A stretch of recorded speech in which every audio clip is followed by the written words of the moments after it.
Assalamualaikum warahmatullahi wabarakatuh.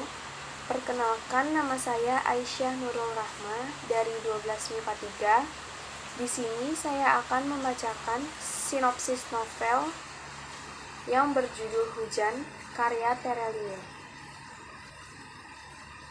Novel ini berlatar belakang bumi pada tahun 2050. Berawal dari gadis yang bernama Lail yang mendatangi sebuah pusat terapi syaraf untuk menghilangkan semua kenangan pahit dalam hidupnya dengan menggunakan sebuah teknologi canggih pada masa itu.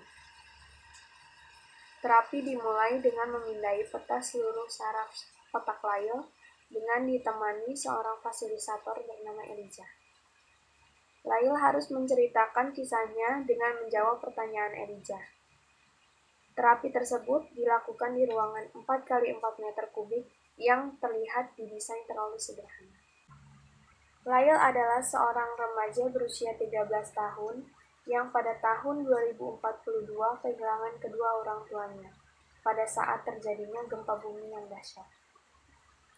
Beruntunglah ada seorang anak laki-laki yang berusia 2 tahun lebih muda darinya bernama Esok yang menyelamatkannya.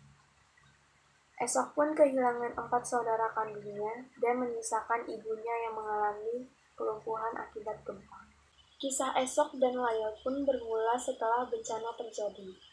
Mereka harus tinggal di pengungsian hingga kota bisa pulih kembali. Kota itu merupakan kota yang sangat maju dengan perkembangan teknologi canggih yang tersedia di kota itu, baik sebelum gempa terjadi maupun setelah gempa terjadi. Pada saat itu, kota kembali pulih dan pengungsian pun resmi ditutup. Lail dan Esok harus berpisah karena Esok diadopsi oleh wali kota dan Lail tinggal di panti sosial. Di panti sosial, Lail bertemu dengan Maryam yang merupakan teman satu kamarnya. Maryam adalah sosok remaja yang memiliki selera humor, berjiwa sosial, dan teguh dalam mewujudkan impiannya. Persahabatan mereka digambarkan baik suka maupun duka. Mereka tidak hanya harus sekolah, tetapi juga menjalani tugas-tugas mereka di panti sosial dan berhadapan dengan Ibu Suri yang terkenal tegas dan ketus terhadap anak-anak panti. Pada suatu hari, Esok membawa Lail mengunjungi stadion. Kemudian ia menyampaikan kepada Lail bahwa sekitar 1 minggu lagi akan diluncurkan kapal raksasa. Dan hanya 10.000 orang yang terpilih secara acak yang dapat menumpangi kapal tersebut. Esok mendapatkan 2 tiket. Wali kota meminta Lail supaya bisa memujuk Esok agar salah satu tiket yang dimilikinya diberikan kepada anaknya yang bernama Claudia. Hingga pada jadwal keberangkatan kapal, Lail mendengar informasi dari istri wali kota bahwa salah satu tiket dari Esok diberikan kepada Claudia. Lail pun beranggapan bahwa Esok pergi bersama Claudia. Lail merasa hatinya seperti tercabik-cabik. Akan tetapi, Claudia sebenarnya tidak pergi bersama Esok, melainkan dengan ibunya Esok. Lail langsung memutuskan untuk menghapus semua ingatannya tentang Esok. Maryam panik dan langsung menyusul Lail untuk menghentikan perbuatannya. Akan tetapi, sudah terlambat. Lail sudah melakukan terapinya.